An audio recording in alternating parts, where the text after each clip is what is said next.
আসসালামু আলাইকুম। সবাইকে স্বাগত জানাচ্ছি সিপিএ বাংলাদেশের post graduate diploma in VAT ম্যানেজমেন্টের আজকের ক্লাসে। আমরা মূল্য সংযোজন কর ও সম্পূরক শুল্ক আইন ২০১২ আলোচনায় আছি। আমরা আজকের যে ইউনিটে আলোচনা করব, এই ইউনিটটা হচ্ছে আমাদের মূল আইনে ত্রয়োদশ অধ্যায়ে আছে। এটা আমাদের অডিট অ্যান্ড ইন্সপেকশন ইউনিট। এই ইউনিট নিয়ে আলোচনা করব আমরা। ত্রয়োদশ অধ্যায় নিরীক্ষা এবং অনুসন্ধান। এখানে আমরা মূলত ৬টা ধারা আছে। ধারা ৯০ আছে, ৯০ ক এবং ৯১, ৯২, ৯৩ এবং ৯৪, এই ৬টি ধারা আছে। তো আমরা ধারা ৯০টা হচ্ছে করদাতার অর্থনৈতিক কার্যক্রম নিরীক্ষা এবং অনুসন্ধান। আমরা আগে যে আলোচনা করেছি আগের ক্লাসে, সেটা হচ্ছে মূল্য সংযোজন কর কর্তৃপক্ষ। এখানে মূল্য সংযোজন কর কর্তৃপক্ষের আলোচনায় কর কর্তৃপক্ষের ক্ষমতা সম্পর্কেও আমরা কিছুটা আলোচনা করেছি। এখন আজকের আলোচনায় আমরা নিরীক্ষা এবং অনুসন্ধানে মূলত ওই কর কর্তৃপক্ষ তার ক্ষমতাটা কিভাবে প্রয়োগ করবেন, নিরীক্ষা কিভাবে করবেন, এই বিষয়গুলাই আমরা জানবো। প্রথমে করদাতার অর্থনৈতিক কার্যক্রম নিরীক্ষা এবং অনুসন্ধান। ধারা ৯০ উপধারা ১, কর ফাঁকি রোধকল্পে কমিশনার বা মহাপরিচালক এই আইন বা তদধীন প্রণীত বিধিমালার অধীন যে কোনো ব্যক্তির অর্থনৈতিক কার্যক্রমের যাবতীয় বিষয় নিরীক্ষা এবং অনুসন্ধান করিতে পারিবে। তাহলে এখানে কমিশনারকে ক্ষমতা দেওয়া হয়েছে অথবা মহাপরিচালক। আমরা দেখেছিলাম যে কিছু কিছু ক্ষেত্রে মহাপরিচালক দায়িত্ব পালন করেন কমিশনার পদমর্যাদায়, আর কমিশনাররাই বিভিন্ন কমিশনারেটে দায়িত্বে নিয়োজিত থাকেন এবং ক্ষমতাপ্রাপ্ত থাকেন। তো নিরীক্ষা এবং অনুসন্ধানের জন্য কমিশনার বা মহাপরিচালক এটা করতে পারবেন কর ফাঁকি রোধে। বোর্ড উক্ত নিরীক্ষা এবং অনুসন্ধান কার্যক্রম পরিচালনার লক্ষ্যে বিধি প্রণয়ন এবং অডিট ম্যানুয়াল প্রণয়ন ও প্রকাশ করিবে। এখানে একটা বিষয় বোর্ডকে বলা হয়েছে যে বোর্ড এটা করবেই। কি করবে? বিধি প্রণয়ন করবে এবং অডিট ম্যানুয়াল প্রণয়ন করবে। তো বিধিতে লেখা আছে নিরীক্ষা এবং অনুসন্ধানের বিষয়টুকু আয়কর বিধি আমরা যদি দেখি পাবো। আর বোর্ড এখানে অডিট ম্যানুয়াল প্রকাশ করবে, এটা আইনেই বলা আছে। ৩, উপধারা ৩-এ বলা আছে কমিশনার বা মহাপরিচালক কর্তৃক ক্ষমতা প্রদত্ত মূসক কর্মকর্তা। এই যে আগে আমরা যে ক্ষমতা প্রদত্ত বিষয়টুকু দেখেছি, মূসক কর্মকর্তাদের ইয়েটা দেখেছি আগের আলোচনায়। ওই মূসক কর্মকর্তা নিরীক্ষা এবং অনুসন্ধান কার্যক্রম সম্পন্ন করিয়া কমিশনার বা মহাপরিচালক বরাবর নিরীক্ষা প্রতিবেদন দাখিল করিবে। তাহলে যিনি ক্ষমতাপ্রাপ্ত মূসক কর্মকর্তা উনি কার্যক্রমটা সম্পাদন করবেন, সম্পাদন করে মহাপরিচালক বরাবর নিরীক্ষা প্রতিবেদন দাখিল করিবেন। এখানে মূসক কর্মকর্তার পরে কিছু শব্দ ছিল, সেটা হচ্ছে উক্ত অডিট ম্যানুয়াল অনুযায়ী। এই যে অডিট ম্যানুয়ালের কথা বলা আছে আগে, ওই অডিট ম্যানুয়াল অনুযায়ী নিরীক্ষা এবং অনুসন্ধান কার্যক্রম সম্পন্ন করবে। তো দেখা গেল যে অডিট ম্যানুয়ালটা প্রণয়ন করা সম্ভব হয়নি দীর্ঘদিন, আইনটা যখন ২০১৯ সালে কার্যকারিতা পেল তারপরে। এবং এই ধারার কারণে কিন্তু যেহেতু এখানে বলা ছিল উক্ত অডিট ম্যানুয়াল অনুযায়ী, এই ধারা থাকায় সেক্ষেত্রে একটা কোয়েশন অফ ল ক্রিয়েট হয়ে গেল যে অডিট ম্যানুয়াল ছাড়া নিরীক্ষা অনুসন্ধান কিভাবে করবে। তাই অর্থায়ন ২০২১-এর মাধ্যমে এই উক্ত অডিট ম্যানুয়াল অনুযায়ী শব্দগুলোই বাদ দেয়া হয়েছে, বিলুপ্ত করা হয়েছে এখানে। তো বিলুপ্ত করলেও অডিট ম্যানুয়ালটা পরবর্তীতে আবার প্রকাশ হয়ে গেছে, এটা আমরা একটু পরে দেখব অডিট ম্যানুয়াল।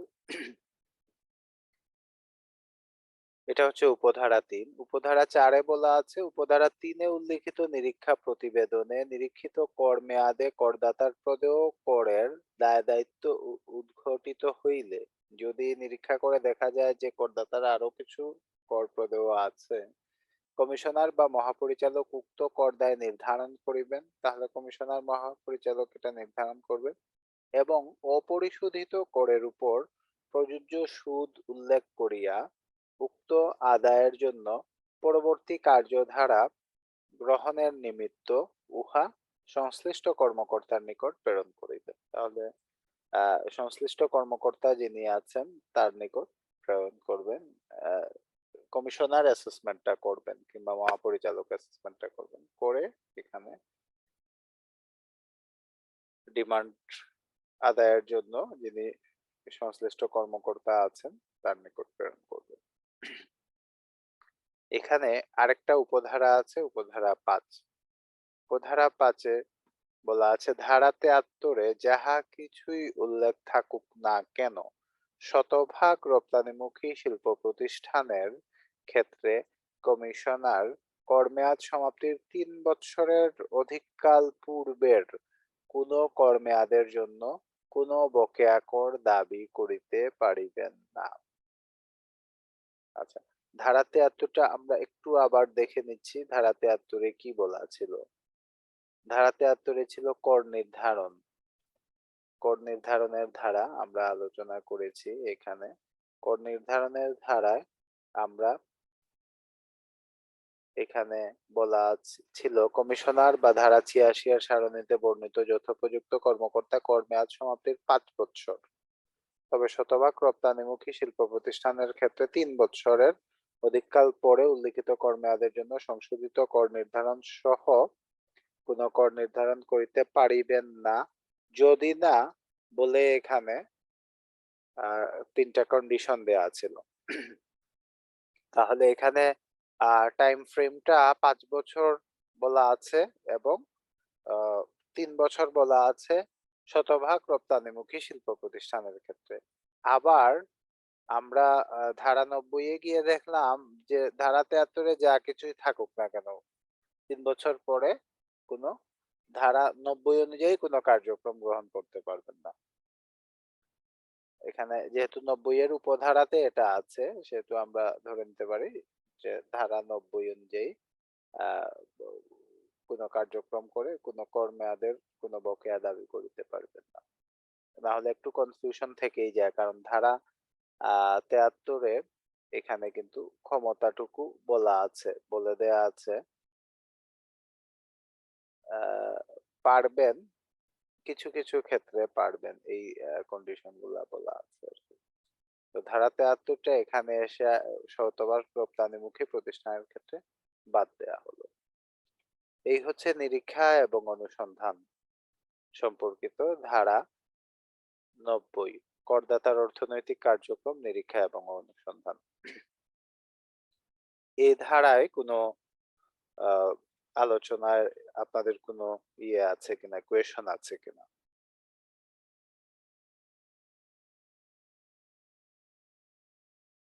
না স্যার। আচ্ছা, তাহলে আমরা যে অডিট ম্যানুয়ালের বিষয়টা, অডিট ম্যানুয়ালটা খুব গুরুত্বপূর্ণ একটা ডকুমেন্ট।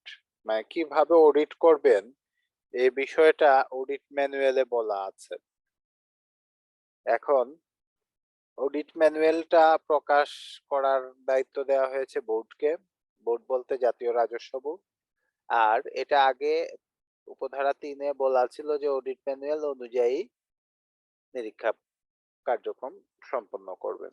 তো এটা বাদ দেওয়া হয়েছে, যেহেতু অডিট ম্যানুয়াল পাবলিশ হয়নি তখন, তাই অর্থায়ন ২০২১-এ পরবর্তীতে আবার অডিট ম্যানুয়ালটা পাবলিশ হয়ে গেছে।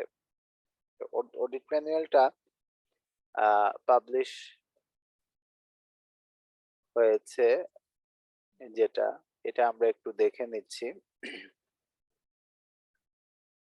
এটা হচ্ছে মূল্য সংযোজন কর ও সম্পূরক শুল্ক আইন ২০১২ এর ধারা ৯০(২) এর উদ্দেশ্য পূরণকল্পে নিরীক্ষা এবং অনুসন্ধান কার্যক্রম পরিচালনার জন্য প্রণীত ভ্যাট অডিট ম্যানুয়াল। এখানে জাতীয় রাজস্ব বোর্ড এটা এই অডিট ম্যানুয়ালটা প্রণয়ন করেছে। আমরা দেখতে পাচ্ছি কভার সহ ১১৬ পৃষ্ঠার একটা ম্যানুয়াল এখানে আছে। আমরা যদি শুরুর দিকে যাই, এখানে এটার একটা মুখবন্ধ দেয়া আছে প্রথমেই। এটা সদস্য মূসক নিরীক্ষা ডক্টর মোহাম্মদ শহীদুল ইসলাম, যিনি এখনো দায়িত্বে আছেন, এটা ইয়ে করেছেন। পরবর্তীতে আমরা জাতীয় রাজস্ব বোর্ডের চেয়ারম্যান মহোদয়ের একটা বাণী দেয়া আছে। এখানে সূচিপত্র দেখেন, এখানে প্রথমে ডেফিনেশন গুলা দেয়া আছে সংজ্ঞাতে, পরে ইন্ট্রোডাকশন চ্যাপ্টারে ভূমিকা, ম্যানুয়াল প্রণয়নের উদ্দেশ্য, নিরীক্ষার পরিধি, নিরীক্ষার উদ্দেশ্য, নিরীক্ষা কার্যক্রমের ধরন, তারপর নিরীক্ষা ব্যবস্থাপনাটা কিরকম হবে, এটার সাংগঠনিক কাঠামো, নিরীক্ষা সম্পাদনে সংশ্লিষ্ট কর্মকর্তাগণের দায়িত্ব, নিরীক্ষা শাখার দায়িত্ব, নিরীক্ষা দলনেতার দায়িত্ব, এটা হচ্ছে ব্যবস্থাপনা, মানে নিরীক্ষা ম্যানেজমেন্টের যে ইয়েটা, নিরীক্ষা এবং অনুসন্ধানের আইনগত ক্ষমতা ও দায়িত্ব, মূসক কর্মকর্তাগণের আইনগত ক্ষমতা, আইনগত ক্ষমতা প্রয়োগের ক্ষেত্রসমূহ, নিরীক্ষা কর্মকর্তাগণের প্রতিপালনীয় কি কি আছে, একজন দক্ষ নিরীক্ষা কর্মকর্তার বৈশিষ্ট্য কি কি, করদাতার আইনানুগ দায়িত্ব কর্তব্য কি কি, এটা বলা আছে।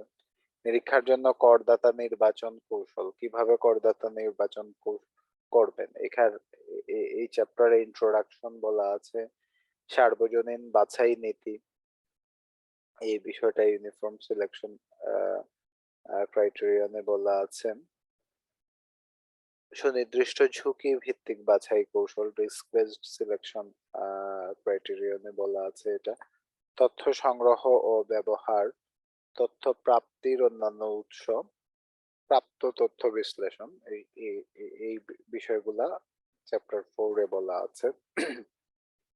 নিরীক্ষার পূর্ব প্রস্তুতি বলা আছে চ্যাপ্টার 5 এ, এখানে ভূমিকা আছে নিরীক্ষার পূর্ব প্রস্তুতি, নিরীক্ষা কার্যক্রম শুরুর পূর্বে নিরীক্ষা কর্মকর্তার করণীয়, নিরীক্ষা কার্যক্রমের শুরুতে নিরীক্ষা কর্মকর্তার করণীয়, নোটবুক সংরক্ষণ, নোটবুক ব্যবহারে নির্দেশনা, নিরীক্ষা সংক্রান্ত নোটিশ জারিকরণ, প্রাক পরিদর্শন কার্যক্রম, প্রাক পরিদর্শন সংশ্লিষ্ট তথ্য সংগ্রহ।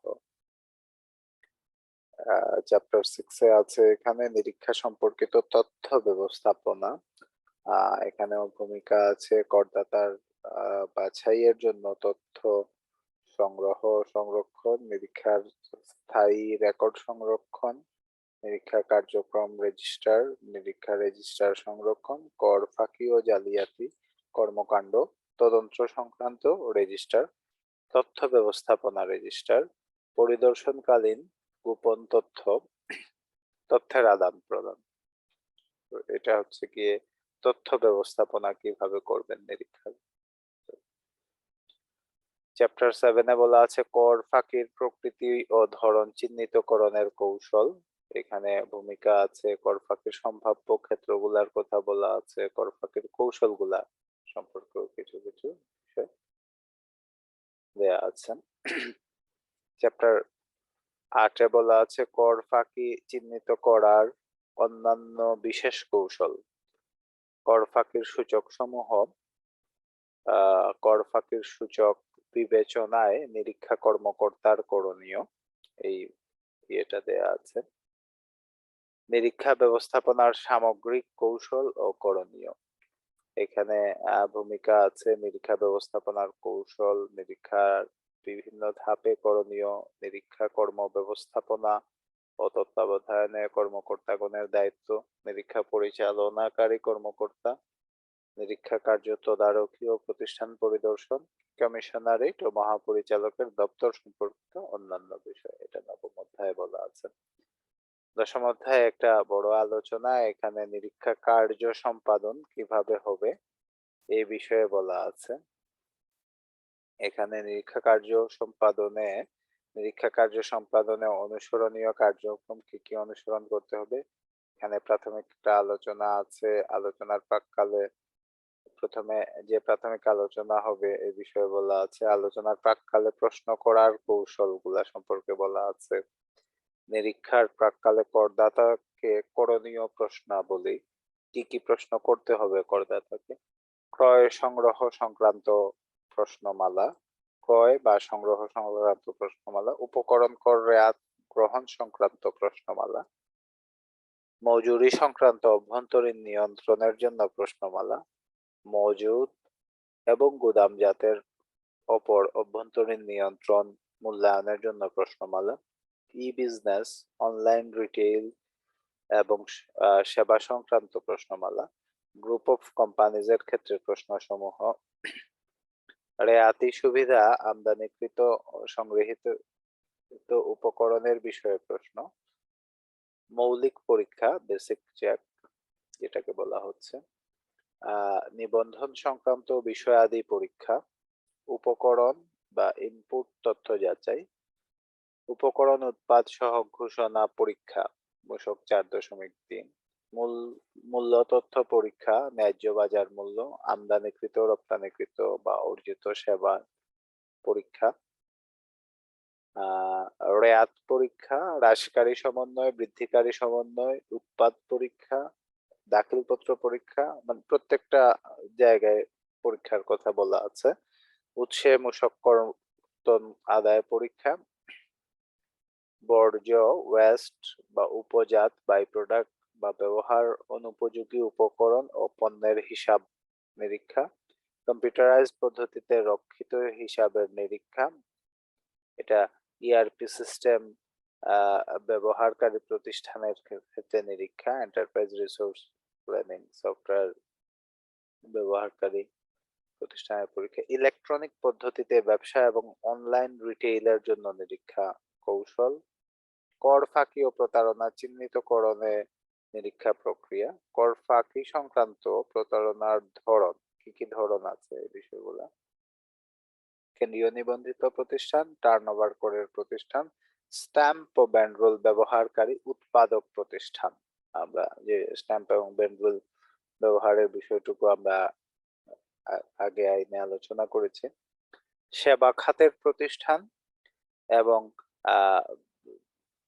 সবশেষে এক নজরে অত্যাবশ্যকীয় পরীক্ষা। এটাই হচ্ছে 10ম অধ্যায়ে এই বিষয়গুলা বলা আছে। একাদশ অধ্যায়ে বলা হচ্ছে নিবিড় নিরীক্ষা, ইন ডেপথ চেক। এখানে এই চ্যাপ্টারের ভূমিকা আছে নিবিড় পরীক্ষার সিদ্ধান্ত গ্রহণে কতিপয় নির্দেশক, এটা বলা আছে। উপকরণ সংক্রান্ত নিবিড় পরীক্ষা, উপকরণ উৎপাদ অনুপাত যেটা ইনপুট আউটপুট রেশিও যাচাই, উপকরণ উৎপাদ সহগ ইনপুট আউটপুট কোএফিসিয়েন্ট যাচাই, উৎপাদ সম্পর্কিত নিবিড় পরীক্ষা, তথ্য গোপন সংক্রান্ত নিবিড় পরীক্ষা, গোপন তথ্য উদ্ঘাটন, সঠিকতা যাচাইমূলক পরীক্ষা ক্রেডিবিলিটি টেস্ট যেটাকে বলা হচ্ছে, নগদ হিসাব সমন্বয়করণ ক্যাশ রিকনসিলিয়েশন করা, মানদণ্ড পরীক্ষা মার্কআপ এক্সারসাইজ যেটাকে বলা হচ্ছে, মানদণ্ড পরীক্ষাকে মার্কআপ এক্সারসাইজ বলা হচ্ছে, যন্ত্র এবং শ্রম সম্পর্কিত পরীক্ষা। এই হচ্ছে 11তম অধ্যায়ে যে বিষয়টুকু বলা আছে নিবিড় নিরীক্ষায়, ইন ডেপথ চেকে।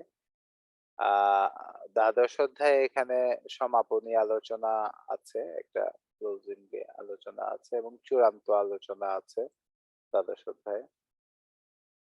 নিরীক্ষা সমাপনী পর্যালোচনা ও প্রতিষ্ঠানের সাথে চূড়ান্ত যে আলোচনার বিষয়টুকু আছে এটা।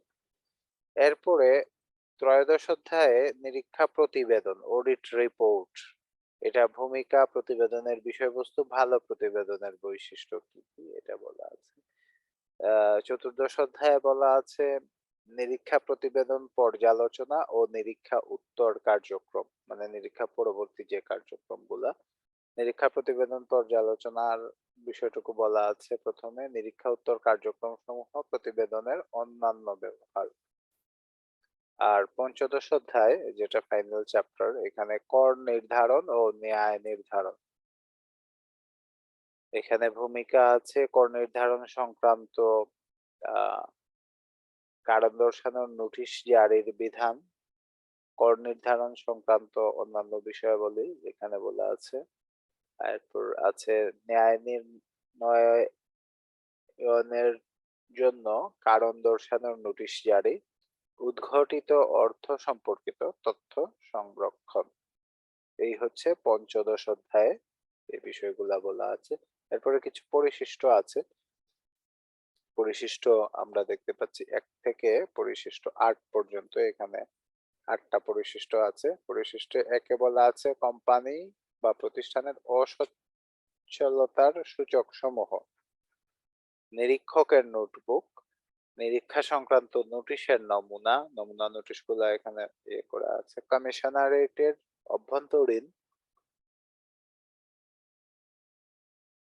নিরীক্ষার ত্রৈমাসিক অগ্রগতির প্রতিবেদন সরবরাহের শখ, যেটা অভ্যন্তরীণ নিরীক্ষার যেটা ত্রৈমাসিক অগ্রগতি প্রতিবেদন যেটা আছে, এটার একটা শখ ইন্টারনাল ইউজের জন্য তাদের। মহাপরিচালকের দপ্তরের সম্পাদিত নিরীক্ষার আইনানুগ কার্যক্রমের ত্রৈমাসিক অগ্রগতি প্রতিবেদন, কমিশনারেট কর্তৃক সরবরাহের ছক, কমিশনারেট কিভাবে সরবরাহ করবেন। মহাপরিচালকের দপ্তর কর্তৃক সম্পাদিত নিরীক্ষার ত্রৈমাসিক প্রতিবেদন সরবরাহের ছক, এটা মহাপরিচালকের দপ্তর থেকে সম্পাদিত হবে। মাস ভিত্তিক নিরীক্ষা সম্পন্ন হয়েছে এরূপ তথ্য সরবরাহের ছক, যে মান্থলি বেসিসে নিরীক্ষা সম্পন্ন হয়েছে এই ধরনের তথ্য সরবরাহের ছক এখানে বলা আছে। নিরীক্ষা কার্যক্রম এর একটা প্রবাহ চিত্র দেয়া আছে সবশেষে পরিশিষ্ট 8-এ। আমরা যদি আরেকটু অ্যাডভান্স হই এই অডিট ম্যানুয়ালে, তাহলে প্রথমে সংজ্ঞাগুলা দেয়া আছে, অডিট ম্যানুয়ালের সংজ্ঞাটা একটু।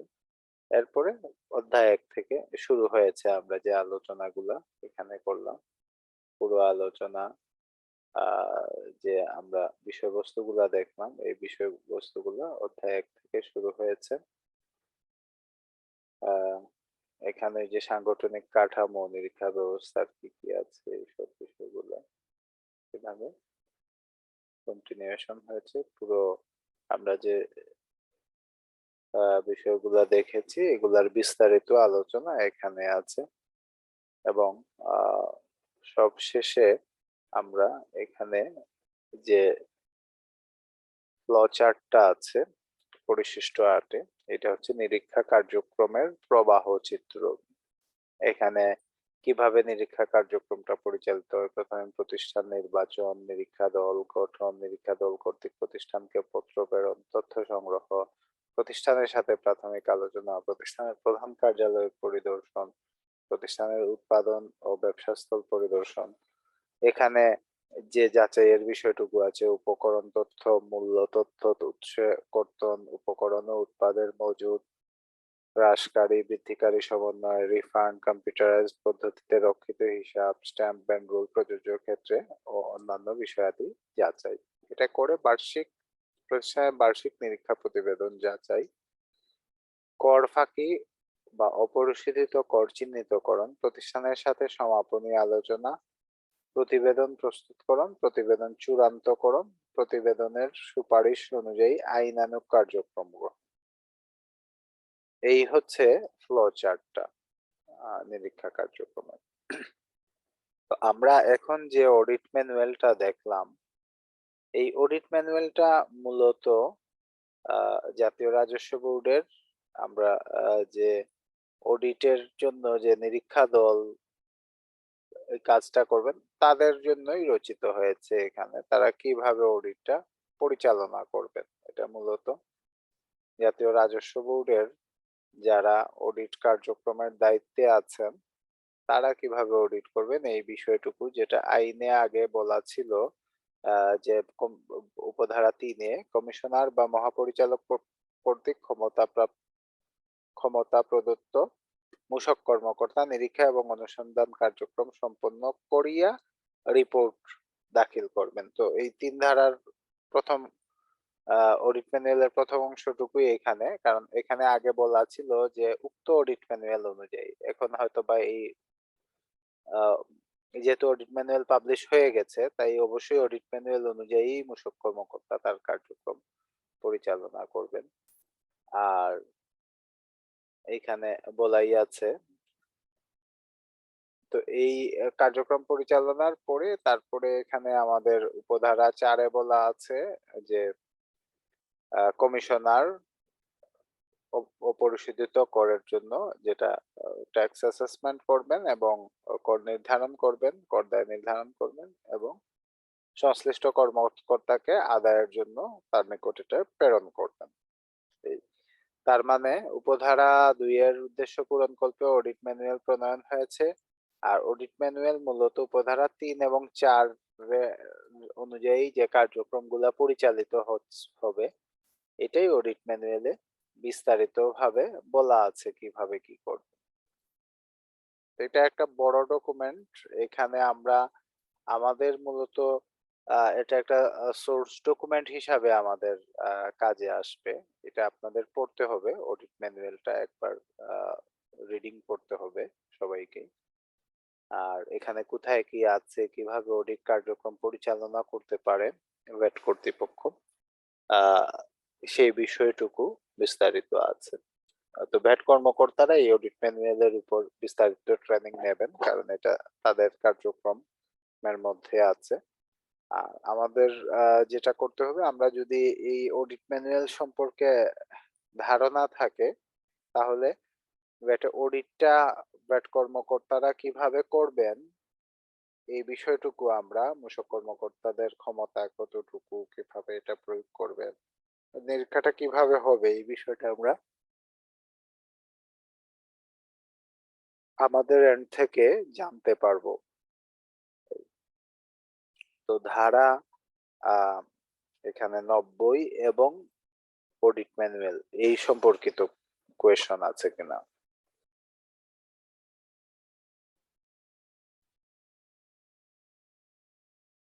আমরা ভ্যাট অডিট ম্যানুয়ালটা আমাদের কোর্সে পুরো পড়বো না, আলোচনা করব না অডিট ম্যানুয়ালটা।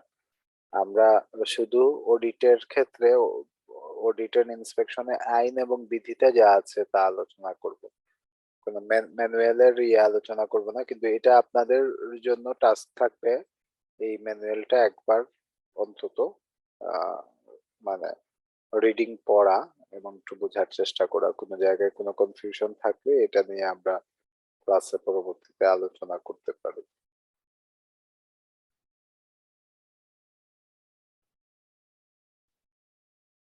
কোনো কোয়েশন আছে কিনা এ বিষয়ে?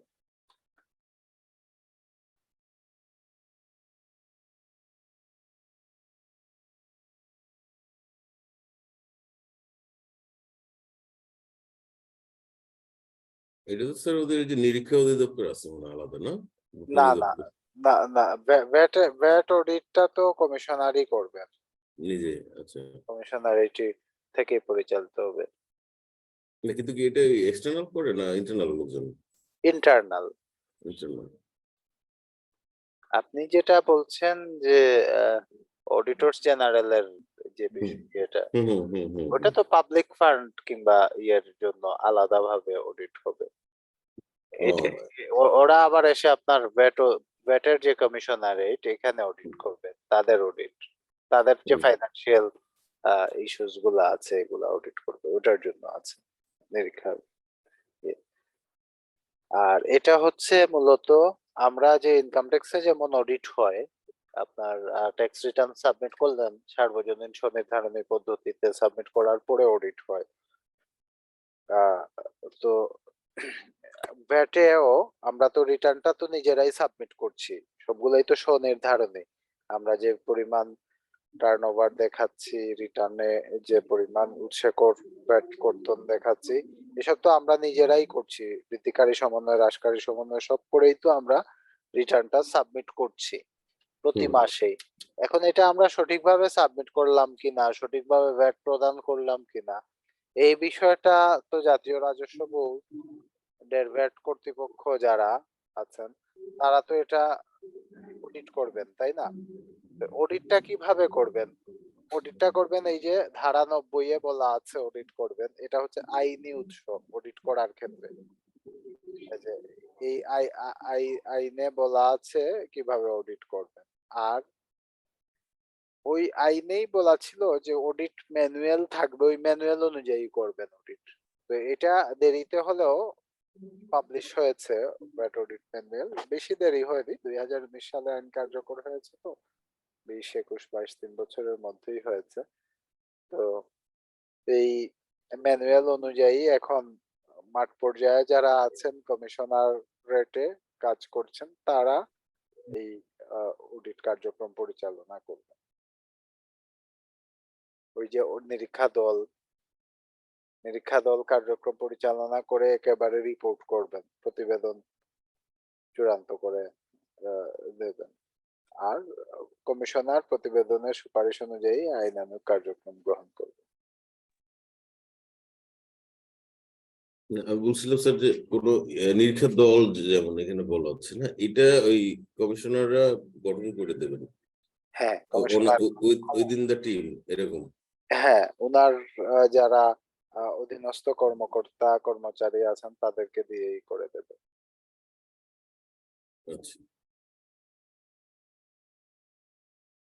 পুরো বিষয়টা মানে কমিশনারের তার যে অধিক্ষেত্রের মধ্যে যেসব ভ্যাট যারা নিবন্ধিত প্রতিষ্ঠান কিংবা টার্নওভার কর তালিকাভুক্ত প্রতিষ্ঠান আছে, তাদের যে সাবমিটেড ভ্যাট রিটার্ন গুলো আছে এগুলার ভিত্তিতে, কিংবা নিবন্ধিত যারা অনেকে সাবমিট করেন না তাদের ক্ষেত্রেও এটা প্রযোজ্য যে অডিট হতে পারে।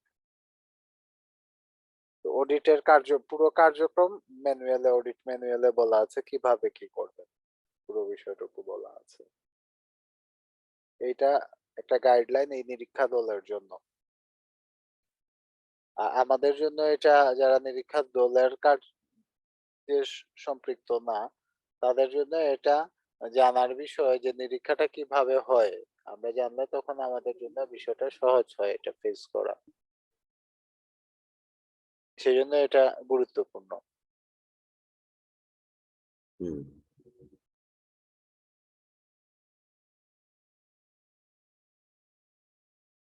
আর কোনো কোয়েশন আছে কিনা রাতুল ভাই, খালিদ হাসান ভাই?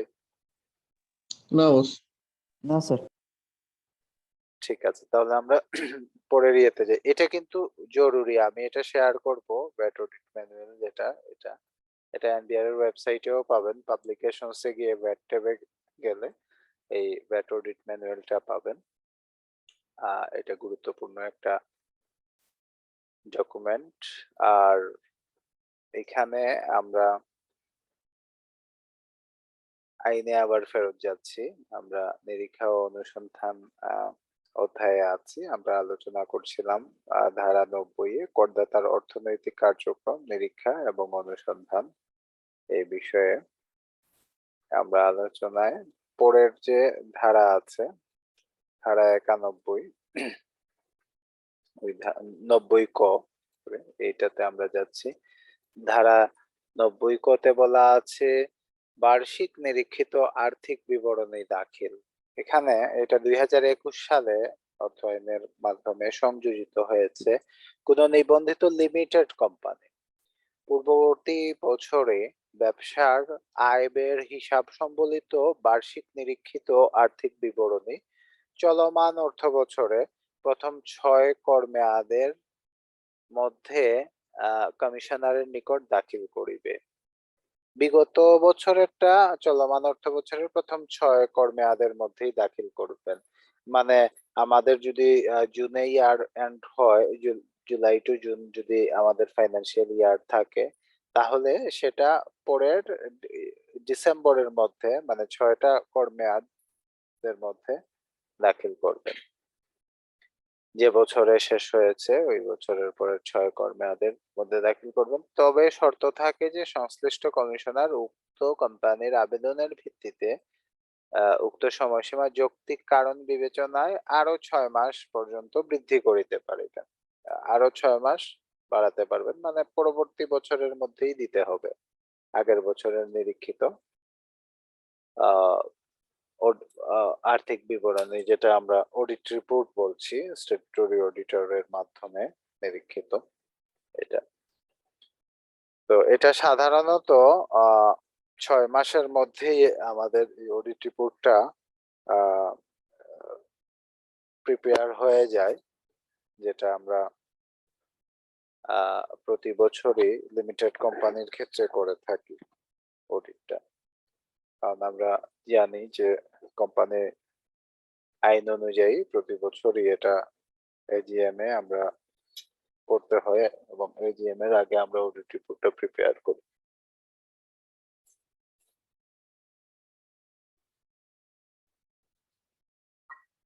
কোনো কোয়েশ্চন আছে কিনা এখানে? এটা কি স্যার শুধু যে অডিট রিপোর্টটা জমা দিয়ে চলে আসলেই হবে?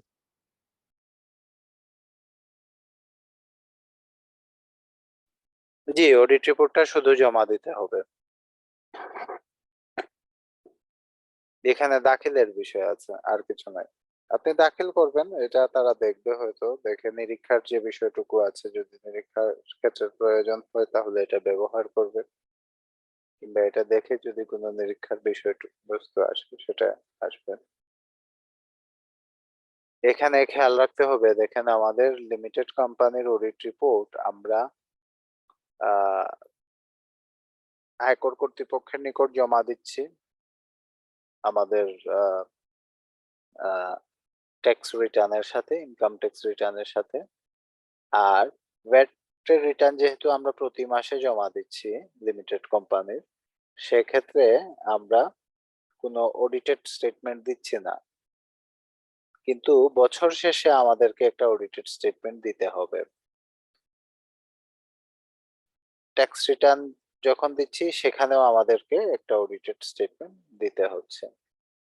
আবার একই অডিটেড স্টেটমেন্ট আমরা আমাদের ব্যাংক, যদি আমরা ব্যাংকের সাথে কোনো ঋণ থেকে থাকে সেক্ষেত্রে, লোকাল গভর্নমেন্টের যদি কোনো চাহিদা থাকে তাহলে লোকাল গভর্নমেন্টকে, এবং আমরা কোম্পানি নিবন্ধকের যে কার্যালয় আছে, register of joint stock companies and firms, এখানেও আমরা বার্ষিক প্রতিবেদনের সাথে অডিট রিপোর্টটা সাবমিট করতে হচ্ছে।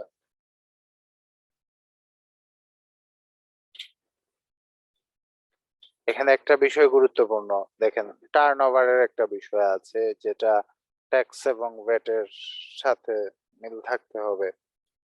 অডিট রিপোর্টটা আগে আমাদের দেশে হয়তো দেখা যেত যে বিভিন্ন ভাবে বিভিন্ন অডিট রিপোর্ট প্রিপেয়ার করা হতো, কিন্তু এখন আমাদের আইসিএবি যে একটা পদক্ষেপ নিয়েছে, ডকুমেন্ট ভেরিফিকেশন সিস্টেম, এটার মাধ্যমে এই প্রবণতা রোধ করা গেছে, এবং এটা ব্যাপক ব্যবহার শুরু হয়েছে, এবং এই ব্যবহারের মাধ্যমে কিন্তু একটা কোম্পানি একবারই অডিট করতে পারছে, এবং ওই রিপোর্টটাই সব জায়গায় জমা দিতে হচ্ছে।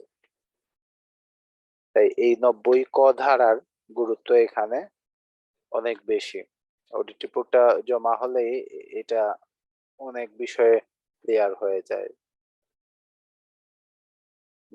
নিরীক্ষার ক্ষেত্রে এটা অনেক সহায়ক হিসাবে, এখানে একটা ডেস্ক অডিট এটা দেখেই করে ফেলা যায়। ক্লিয়ার কিনা এই বিষয়টা? খালিদ হাসান ভাই, অডিট রিপোর্ট সাবমিশনের বিষয়টা। জি স্যার, ক্লিয়ার। এখন আমরা সাবমিট না করলে কমিশনার হয়তো নোটিশ করবেন যে আপনি সাবমিট করেননি, এটা সাবমিট করেন, এটার জন্য বলবেন। আর আইনে বলেছে আমরা সাবমিট করব, করার জন্য এটা দাখিল করিবে, এই বিষয়টুকু বলেছে। এই হচ্ছে 90 ক। ধারা 91 এ আছে মূসক কর্মকর্তাগণের ক্ষমতা।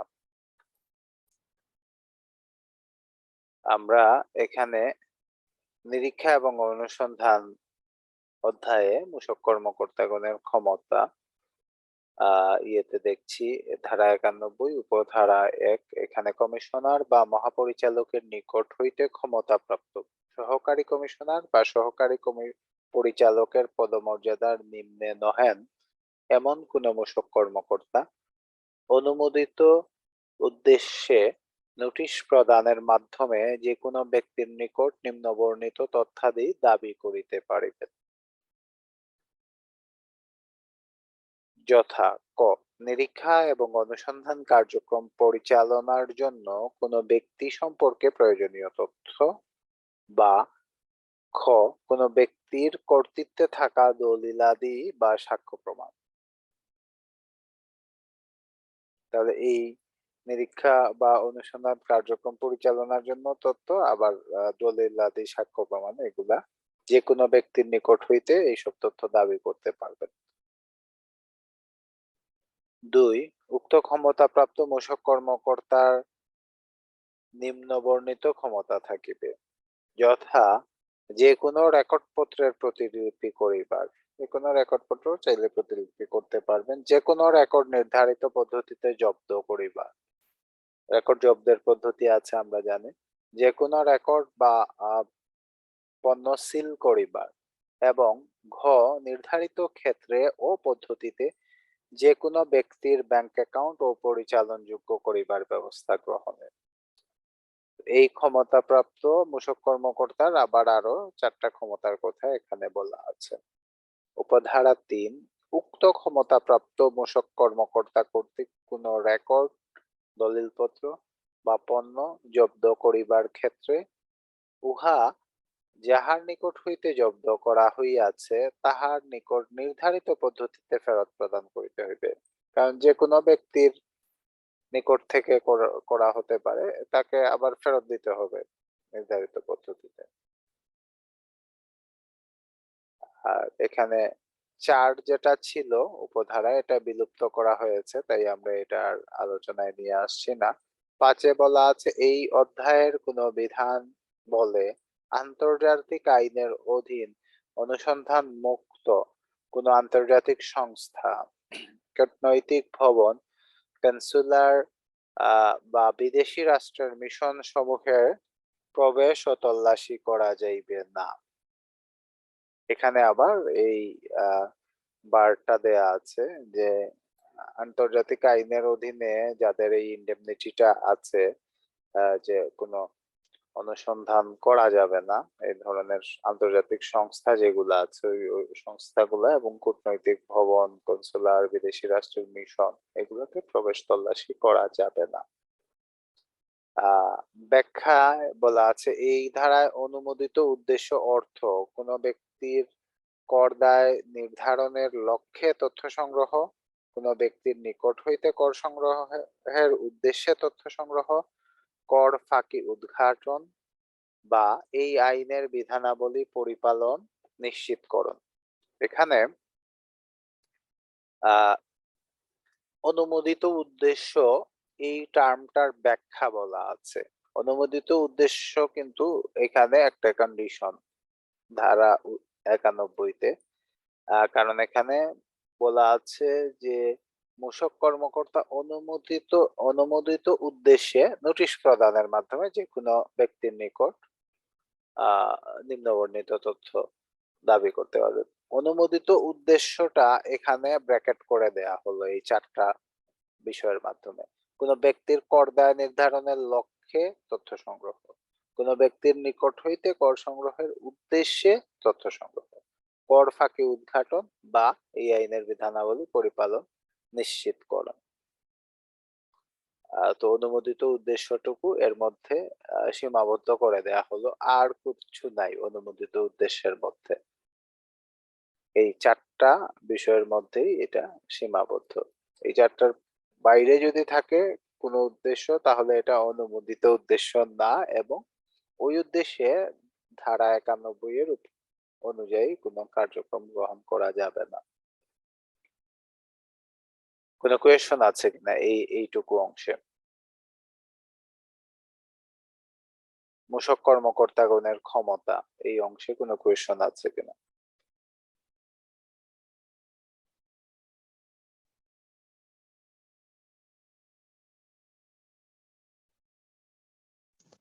আপাতত নাই, বস পরে দেখতে হবে। আচ্ছা, এখানে পাওয়ারটুকু বলা আছে ইয়েতে 90 ধারার কার্যক্রম পরবর্তীতে পাওয়া। আমরা একটা বিষয় ভ্যাট এফএকিউ এর আলোচনায় আমরা করেছিলাম, সেটা হচ্ছে তত্ত্বাবধানধীন সরবরাহ। তত্ত্বাবধানাধীন সরবরাহ, পর্যবেক্ষণ ও নজরদারি। এখানে তত্ত্বাবধানাধীন সরবরাহর পর্যবেক্ষণ এবং নজরদারির বিষয়টুকু আইনি অংশ এখানে বলা আছে। এখানে আইনে ধারা 92 উপধারা 1-এ বলা আছে, যে ক্ষেত্রে কোনো করদাতা কর ফাঁকির উদ্দেশ্যে এই আইনের বিধানাবলী পরিপালন না করেন, সেই ক্ষেত্রে কমিশনার কর্তৃক উদ্দিষ্ট মূসক কর্মকর্তা নির্ধারিত পদ্ধতিতে উক্ত কর্মকর্তার প্রকৃত করদায় নির্ধারণের লক্ষ্যে তাহার কর আরোপযোগ্য অর্থনৈতিক কার্যক্রম সংশ্লিষ্ট যে কোনো স্থানে তত্ত্বাবধানাধীন সরবরাহ, পর্যবেক্ষণ এবং নজরদারি করিতে পারিবেন। এটা আমরা আগে আলোচনা করেছিলাম, কিভাবে করবেন এই ফর্মগুলা নিয়েও আলোচনা করেছিলাম ভ্যাট এফএকিউ এ। উক্ত মূসক কর্মকর্তা উল্লিখিত করদাতার করদায় নির্ধারণের উদ্দেশ্যে যাবতীয় তথ্যাবলী উল্লেখ করিয়া কমিশনারের নিকট প্রতিবেদন দাখিল করবেন। 3, উপধারা 2-এর অধীন দাখিলকৃত প্রতিবেদন এবং এই আইন বা তদধীন প্রণীত বিধিমালার অধীন সংগৃহীত তথ্যাবলীর ভিত্তিতে কমিশনার করদাতাকে শুনানির সুযোগ প্রদান করিয়া প্রকৃত করদায় নির্ধারণ করিতে পারিবেন। এই বিষয়টুকু তত্ত্বাবধানাধীন সরবরাহ, পর্যবেক্ষণ ও নজরদারির অংশ। এটা পর্যবেক্ষণ ও নজরদারির অংশ এখানে বলা আছে। একাধিক দাপ্তরিক নিরীক্ষা, ধারা 93-এ বলা আছে, কোন নিবন্ধিত বা তালিকাভুক্ত ব্যক্তি একই কর্মমেয়াদের জন্য 2 বার নিরীক্ষার অন্তর্ভুক্ত হইবে না। একটা কর্মমেয়াদের জন্য 2 বার নিরীক্ষার অন্তর্ভুক্ত হইবে না, যদি না কমিশনারের নিকট নির্ভরযোগ্য তথ্য থাকে বা তাহার বিশ্বাস করিবার যথেষ্ট কারণ থাকে যে উক্ত ব্যক্তি নিরীক্ষিত কর্মমেয়াদে ভুল বা মিথ্যা তথ্য বা দলিলাদি উপস্থাপন করিয়া প্রতারণার মাধ্যমে কর ফাঁকি দিয়েছে। তার মানে নিরীক্ষা একবারই হবে। একাধিক নিরীক্ষা করতে হলে অবশ্যই একটা রিজন টু বিলিভ থাকতে হবে, এখানে যে বিশ্বাস করিবার কারণ থাকতে হবে কমিশনারের, যে কারণের মধ্যে এই বিষয়টা থাকবে যে করদাতা এখানে নিরীক্ষিত কর্মমেয়াদে ভুল বা মিথ্যা তথ্য বা দলিলাদি উপস্থাপন করিয়া প্রতারণার মাধ্যমে কর ফাঁকি দিয়েছেন। এটাই হচ্ছে নিরীক্ষা অনুসন্ধানের ক্ষেত্রে একাধিক নিরীক্ষার বিষয়। ক্লিয়ার কিনা এটা? একই কর্মমেয়াদে 2 বার নিরীক্ষা হবে না, তবে হতে পারে যদি একটা রিজন টু বিলিভ থাকে, কমিশনারের বিশ্বাস করিবার যথেষ্ট কারণ থাকে যে করদাতা এখানে যে ব্যক্তির নিবন্ধিত বা তালিকাভুক্ত ব্যক্তি ওনার কর্মমেয়াদে ভুল বা মিথ্যা তথ্য বা দলিলাদি উপস্থাপন করিয়া প্রতারণার মাধ্যমে কর ফাঁকি দিয়েছে। কোন কোয়েশন আছে কিনা এই ধারায়?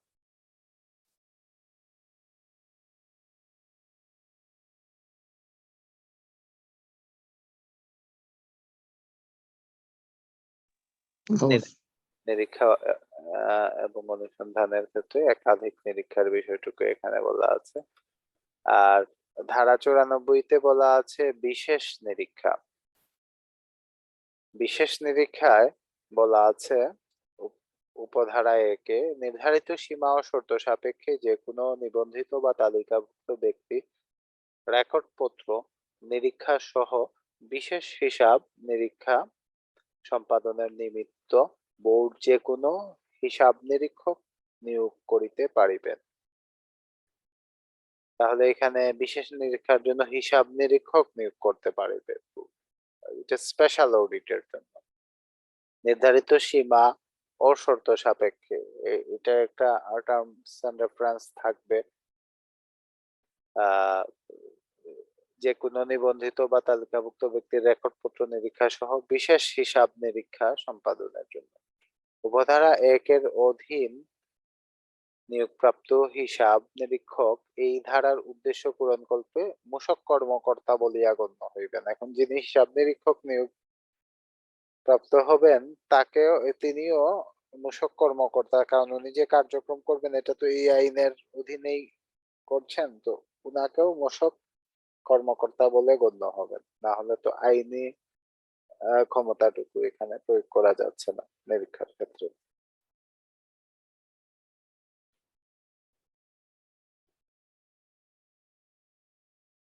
কোনো কোয়েশন আছে কিনা এই জায়গায়?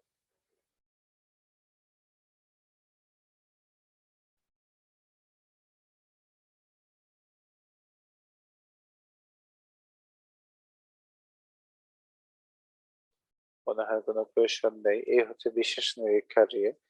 এই ত্রয়োদশ অধ্যায়ে আমাদের এই আলোচনা এখানেই এর মধ্যেই সীমাবদ্ধ।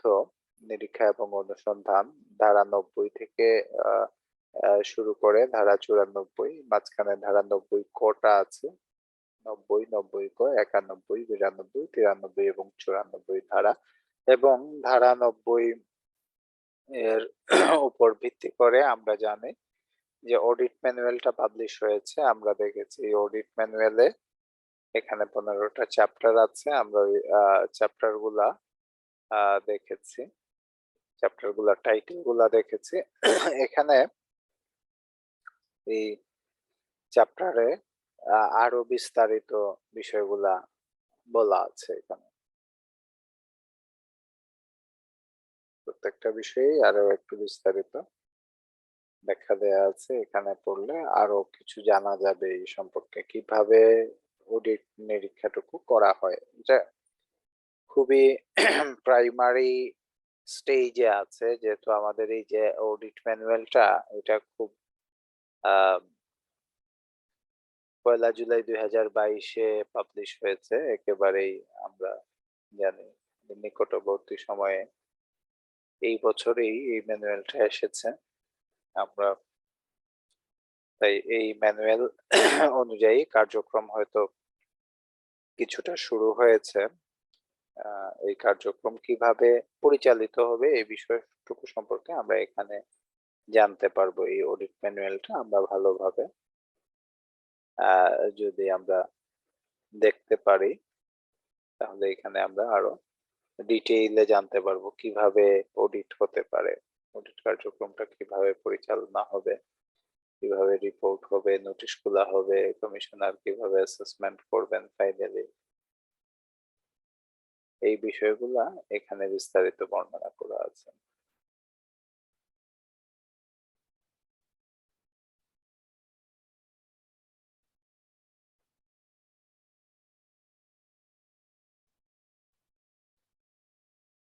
এখানে নিরীক্ষা প্রতিবেদনে কি কি তথ্য থাকবে এই বিষয়গুলা দেয়া আছে,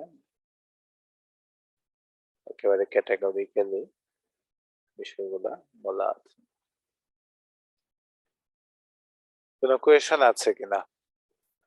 আমরা আজকের আলোচনা ব্যাট এর ক্ষেত্রে নিরীক্ষা এবং অনুসন্ধান এর মধ্যেই সীমাবদ্ধ রাখবো। তো এই আলোচনায় কোনো কোয়েশন আছে কিনা? এখন পর্যন্ত আলোচনায় কোনো কোয়েশন আছে কিনা?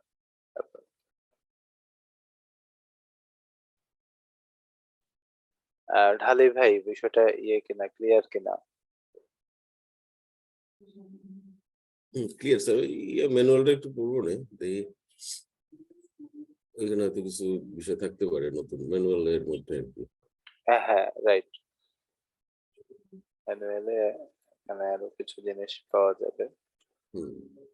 এটা মানে ইন্টারেস্টিং ওই কারণে, একটা বিষয় খেয়াল করে দেখবেন, আমরা এই যে আলোচনাগুলা করছি ভ্যাট সম্পর্কে, আইন কিন্তু এই আইনগুলা একেবারেই রিসেন্ট স্টার্ট হয়েছে,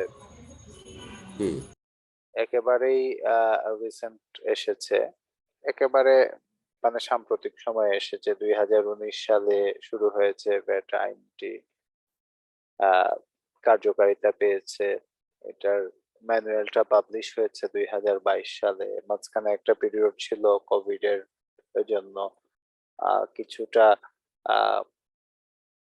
ইররেগুলার টাইম ছিল আমাদের রাজস্ব কার্যক্রমের জন্য, সব ক্ষেত্রে ইররেগুলার টাইম ছিল। তো এখন কিন্তু এই বিষয়গুলা প্র্যাকটিসে আসবে। এখন এই বিষয়গুলা প্র্যাকটিসে আসবে। তাই অনেক জিনিস আমরা হয়তো এখানে দেখছি আইনে, কিন্তু এটার প্র্যাকটিসটা আমরা এখনো দেখিনি। যেটা আয়কর আইনে আছে, আবার প্র্যাকটিসটা আমরা দেখছি। কিন্তু ভ্যাট আইনটা তো যেহেতু আবার নতুন ভাবে রিস্ট্রাকচার হয়ে এসেছে এবং 2019 সালে এই প্র্যাকটিস গুলো আস্তে আস্তে আসবে আমাদের এখানে। এবং যখনই প্র্যাকটিস গুলো আসবে তখনই এই সম্পর্কিত নলেজ প্রয়োজন হবে রিলেটেড যারা আছেন তাদের, যারা ব্যবসায়ী আছেন, যারা বিভিন্ন প্রতিষ্ঠানে রিলেটেড কাজে ইনভলভ আছেন, এবং ভ্যাট কর্তৃপক্ষে যারা আছেন তাদের তো লাগবেই, কারণ তাদেরও ট্রেনিং হচ্ছে এইসব বিষয়ে। এটা সবার জন্যই নতুন। এই যে ভ্যাট অডিট ম্যানুয়ালটা, এটা যেমন একজন ভ্যাট কর্মকর্তার জন্য নতুন, ঠিক একইভাবে একজন ভ্যাট কনসালটেন্টের জন্য নতুন। এটা সম্পর্কে যারা এই ম্যানুয়ালটা প্রণয়নের সাথে জড়িত ছিলেন তারা হয়তো অধিকতর জ্ঞান রাখেন, আর বাদ বাকি সবার জন্য একেবারেই প্রাইমারি সোর্স অফ ডকুমেন্ট। মানে এই মাত্র আমরা কিছু দিন আগেই আমরা এটা দেখতে পেলাম এই ম্যানুয়ালটা।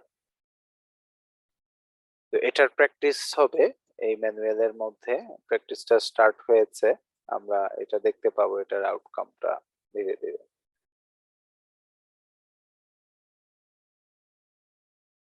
এটা গুরুত্বপূর্ণ এই কারণে আমাদের কাছে হয়তো মনে হচ্ছে যে এই বিষয়গুলা, এই যে আমরা একটা বিষয় দেখলাম এখানে ধারা, আমরা যদি দেখি 90-এর ক, যেটা আমরা দেখেছি 90-এর ক না, হ্যাঁ বার্ষিক 90-এর কতে বার্ষিক নিরীক্ষিত আর্থিক বিবরণী দাখিল, এই বিষয়টা নতুন এসেছে একেবারেই। আমরা যদি ধারা 90 ক দেখি তাহলে দেখবো অর্থায়ন 2021-এর মাধ্যমে এটা বাধ্যবাধকতা এসেছে, দাখিল করতে হবে।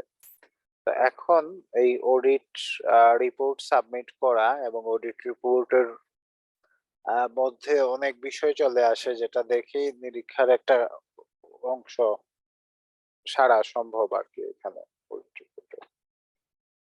তো প্রত্যেকটা ক্ষেত্রেই ভ্যাটের কমপ্লায়েন্সটা মেনে চলা গুরুত্বপূর্ণ হয়ে দাঁড়িয়েছে, কারণ এখানে যেভাবে ক্রস চেক হবে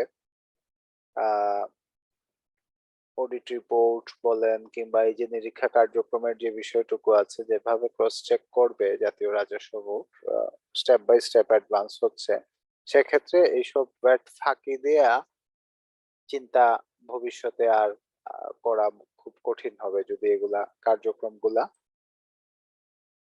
সঠিকভাবে ফলো করা হয়, তাহলে ফাঁকি দেওয়ার ইয়েটা আরো কঠিন হবে যত সময় যাবে। এবং আমাদেরকে যারা আমরা এই সংশ্লিষ্ট বিষয়ে আমরা কাজে নিয়োজিত আছি বিভিন্ন স্তরে, তাদেরকে এই সকল বিষয়ে জ্ঞান থাকাটা গুরুত্বপূর্ণ হয়ে যাচ্ছে।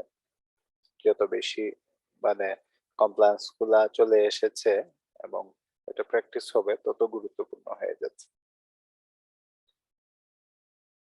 কোনো কোয়েশন আছে কিনা আর এই চ্যাপ্টারে?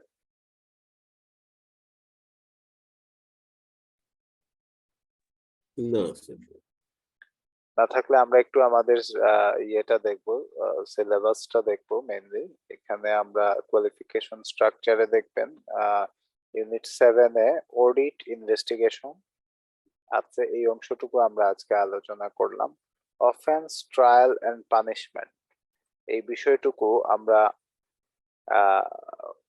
পরবর্তী ইয়েতে পাবো, ষোড়শ অধ্যায়ে পাবো, অপরাধ বিচার এবং দণ্ড, এই অংশটুকুতে আমরা পরবর্তীতে আলোচনা করব। আর অন্যান্য আলোচনাগুলোও আমরা প্রাসঙ্গিকভাবে বিভিন্ন ইয়েতে করছি। আমরা হয়তোবা সিকোয়েন্স মেনটেন করে ইউনিটগুলা শেষ করছি না, অনেকগুলো আমরা শেষ করে এসেছি। VAT accounting and return filing এর এখানে যে রেকর্ড পত্র সংরক্ষণের বিষয়গুলো আছে এগুলাও আসবে এখানে কিছু। আর ভ্যাট আপিল রিভিশন আইডিয়ার এই বিষয়গুলোও আমরা আলোচনা করব। ইম্পোজিশন অফ ভ্যাট আমরা আলোচনা করেছি, কালেকশন এন্ড রিকভারি এই বিষয়টুকু আমরা চতুর্দশ অধ্যায়ে আলোচনা করব। কালেকশন এন্ড রিকভারি আমরা চ্যাপ্টার গুলা সিকোয়েন্স অনুযায়ী পড়ে আসছি, যেটা এখানে সংযোজন কর সম্পূরক শুল্ক আইনের আমরা চেষ্টা করেছি সিকোয়েন্সটা মেনটেন করার। এখানে আমাদের কয়েকটা চ্যাপ্টার মিলে এক একটা ইউনিট, তো এই ইউনিটটা আমরা আজকে আলোচনা করলাম ইউনিট 7 এর অডিট এন্ড ইনভেস্টিগেশনের বিষয়টুকু। এবং এটা যদি আমরা সোর্স ডকুমেন্ট হিসাবে ভ্যাট অডিট ম্যানুয়ালটা নেই, তাহলে এটা একটা বড় ইউনিট। আমি রিকোয়েস্ট করবো ভ্যাট অডিট ম্যানুয়ালটা অন্তত একবার গো থ্রু করার জন্য আপনারা। কোনো কোয়েশন আছে কিনা আর কারো?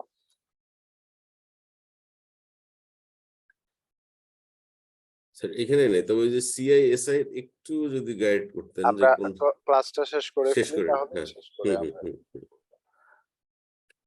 আপনাদের যেহেতু আর কোনো কোয়েশন নেই, আমি আজকের ক্লাস এখানেই সমাপ্তি ঘোষণা করছি। আমরা আগামী ক্লাসে আমাদের আলোচনা মূল্য সংযোজন কর ও সম্পূরক শুল্ক আইন 2012 এর আইনের মেইন টেক্সটে কন্টিনিউ করবো ইনশাআল্লাহ। সবাইকে ধন্যবাদ জানাচ্ছি আজকের ক্লাসে অ্যাক্টিভলি পার্টিসিপেট করার জন্য। আসসালামু আলাইকুম ওয়া রাহমাতুল্লাহ।